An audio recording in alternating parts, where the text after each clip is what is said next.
A few of the Dumnonians tried to fight, but they had been arrayed to do Gunlius honour, not oppose him, and the Silurian spearmen made brief work of Mordred's guards, and briefer work still of Druiden's sorry soldiers.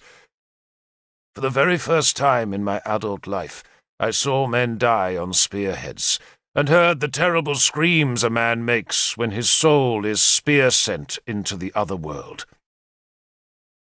For a few seconds I was helpless with panic. Norwenna and Mordred were dead. The Tor was screaming, and the enemy was running towards the hall and Merlin's tower. Morgan and Howl appeared beside the tower, but as Howl limped forward with sword in hand, Morgan fled towards the sea gate. A host of women, children, and slaves ran with her, a terrified mass of people whom Gunlius seemed content to let escape. Ralla, Sibyl, and those of Druiden's misshapen guard who had managed to avoid the grim Silurian warriors ran with them. Pellinor leapt up and down in his cage, cackling and naked, loving the horror. I jumped from the ramparts and ran to the hall. I was not being brave, I was simply in love with Nimue, and I wanted to make sure she was safe before I fled the Tor myself. Ligesak's guards were dead, and Gunlius's men were beginning to plunder the huts as I dived through the door and ran towards Merlin's chambers. But before I could reach the small black door, a spear shaft tripped me. I fell heavily. Then a small hand gripped my collar, and, with astounding strength, dragged me towards my old hiding place, behind the baskets of feasting cloths. "You can't help her, fool," Druiden's voice said in my ear. "Now be quiet." I reached safety just seconds before Gunlius and Tanabers entered the hall, and all I could do was watch as the king, his druid, and 3 helmed men marched to Merlin's door. I knew what was to happen, and I could not stop it, for Druiden was holding his little hand hard over my mouth to stop me shouting. I doubted that Druiden had run into the hall to save Nimue. Probably he had come to snatch what gold he could before fleeing with the rest of his men, but his presence had at least saved my life. But it saved Nimue from nothing. Tanabers kicked the ghost fence aside, then thrust the door open. Gunlius ducked inside, followed by his spearmen.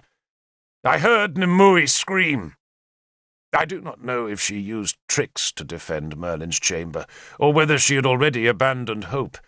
I do know that pride and duty had made her stay to protect her master's secrets, and now she paid for that pride. I heard Gunlius laugh.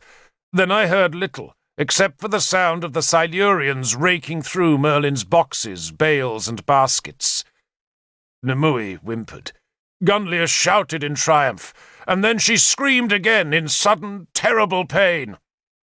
"That'll teach you to spit on my shield, girl," Gunlius said, as Nimue sobbed helplessly. "She's well raped now," Druiden said in my ear with a wicked relish. More of Gunlius's spearmen ran through the hall to enter Merlin's rooms. Druiden had forced a hole in the wattle wall with his spear, and now ordered me to wriggle through and follow him down the hill. But I would not leave while Nimue still lived. "They'll be searching these baskets soon," the dwarf warned me, but still I would not go with him. "More fool you, boy," Druiden said, and he scrambled through the hole and scuttled towards the shadowed space between a nearby hut and a chicken pen. I was saved by Ligesak, not because he saw me, but because he told the Silurians there was nothing in the baskets that hid me, except for banquet cloths. "All the treasure's inside," he told his new allies, and I crouched, not daring to move, as the victorious soldiers plundered Merlin's chambers. The gods alone know what they found. Dead men's skins, old bones, new charms, and ancient elf bolts, but precious little treasure. And the gods alone know what they did to Nimue, for she would never tell, though no telling was needed. They did what soldiers always do to captured women, and when they had finished, they left her bleeding and half mad. They also left her to die, For when they had ransacked the treasure chamber and found it filled with musty nonsense and only a little gold, they took a brand from the hall fire and tossed it among the broken baskets. Smoke billowed from the door. Another burning brand was thrown into the baskets where I was hidden. Then Gunlius's men retreated from the hall. Some carried gold. A few had found some silver baubles, but most fled empty-handed. When the last man was gone, I covered my mouth with a corner of my jerkin and ran through the choking smoke towards Merlin's door and found Nimue just inside the room. "Come on!" I said to her desperately. The air was filling with smoke, while flames were leaping wildly up the boxes, where cats screamed and bats flapped in panic. Nimue would not move. She was lying belly down, hands clasped to her face, naked, with blood thick on her legs. She was weeping. I ran to the door which led into Merlin's tower, thinking there might be some escape that way, but when I opened the door, I found the walls unbreached. I also discovered that the tower, far from being a treasure chamber, was almost empty. There was a bare earthen floor, 4 timber walls, and an open roof. It was a chamber open to the sky, but halfway up the open funnel, suspended on a pair of beams and reached by a stout ladder, I could see a wooden platform that was swiftly being obscured by smoke.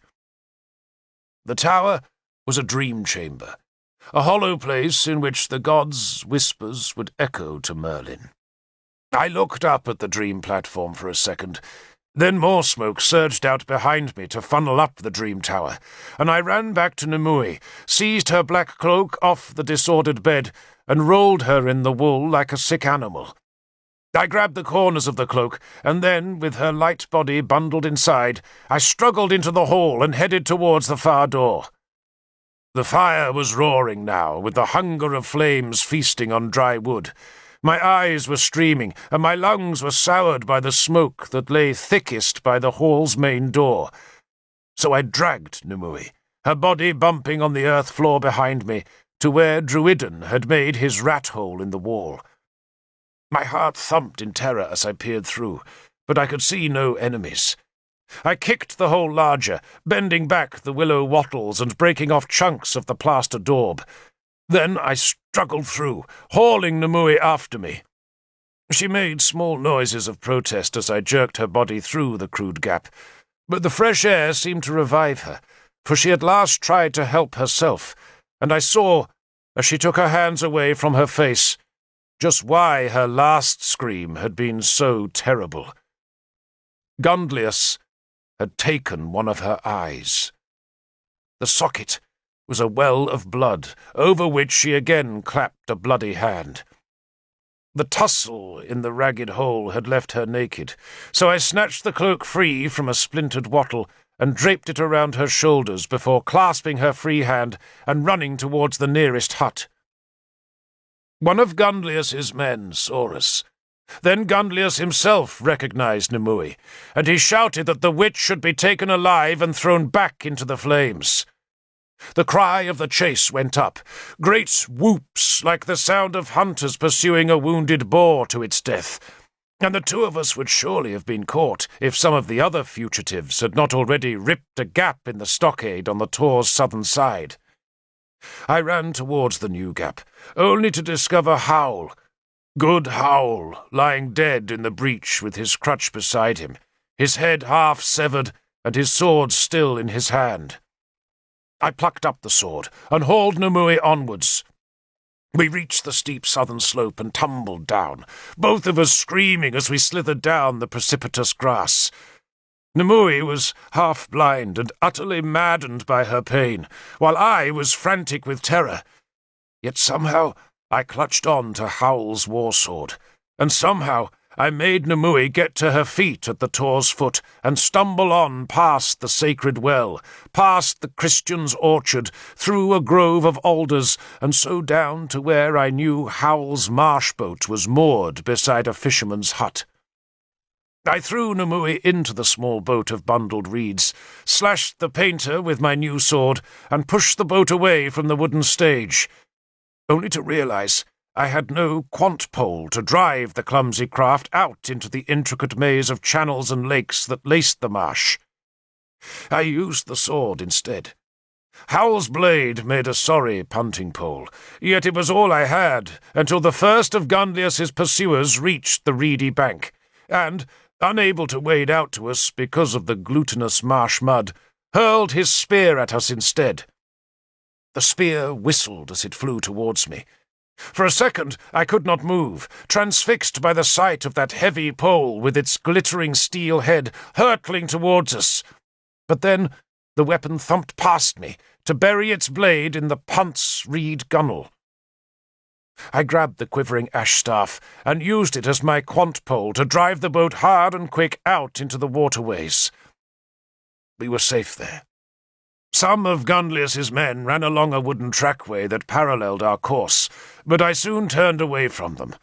Others leaped into coracles and used their spears as paddles, but no coracle could match a reed punt for speed, and so we left them far behind. Ligesak fired an arrow, but we were already out of range, and his missile plunged soundlessly into the dark water. Behind our frustrated pursuers, high on the green tor, the flames leapt hungrily at huts and hall and tower, so that grey churning smoke rose high in the blue summer sky. 2 wounds. Numui spoke for the first time since I had snatched her from the flames. "What?" I turned to her. She was huddled in the bow, the black cloak wrapped about her thin body, and with one hand clasped over her empty eye. "I've suffered 2 wounds of wisdom, Derval," she said, in a voice of crazed wonderment. "The wound to the body, and the wound to the pride. Now all I face is madness, and then I shall be as wise as Merlin." She tried to smile, but there was a hysterical wildness in her voice that made me wonder whether she was not already under the spell of madness. "Mordred's dead," I told her, "and so are Norwenna and Howl. The Tor's burning." Our whole world was being destroyed, yet Numui seemed strangely unmoved by the disaster. Instead, she almost seemed elated because she had endured 2 of the 3 tests of wisdom. I poled past a line of willow fish traps, then turned into Lissa's Mere, the great black lake that lay on the southern edge of the marshes. I was aiming towards Ermid's Hall, a wooden settlement where Ermid, a chieftain of a local tribe, kept his household. I knew Ermid would not be at the hall, for he had marched north with Owain, but his people would help us, and I also knew that our boat would reach the hall long before the swiftest of Gunlius's horsemen could gallop around the lake's long, reed-thick and marshy banks. They would have to go almost as far as the Foss Way, the great Roman road that ran east of the Tor, before they could turn around the lake's eastern extremity and gallop towards Ermid's Hall. And by then we would be long gone south. I could see other boats far ahead of me on the mere, and guessed that the Tor's fugitives were being carried to safety by Innis Widrin's fishermen. I told Numui my plan to reach Ermid's Hall, and then keep going southwards until the night fell, or we met friends. "Good," she said dully, though I was not really sure she had understood anything I had said. "Good, Derval," she added. "Now I know why the gods made me trust you." "You trust me," I said bitterly, and thrust the spear into the muddy lake bottom to push the boat forward. "Because I'm in love with you, and that gives you power over me." "Good," she said again, and said nothing more until our reed boat glided into the tree-shaded landing beneath Ermid's stockade, where, as I pushed the boat still deeper into the creek shadows, I saw the other fugitives from the Tor. Morgan was there with Sybil, and Ralla was weeping with her baby, safe in her arms next to Gwilithin, her husband. Lunette, the Irish girl, was there, and she ran crying to the waterside to help Numui,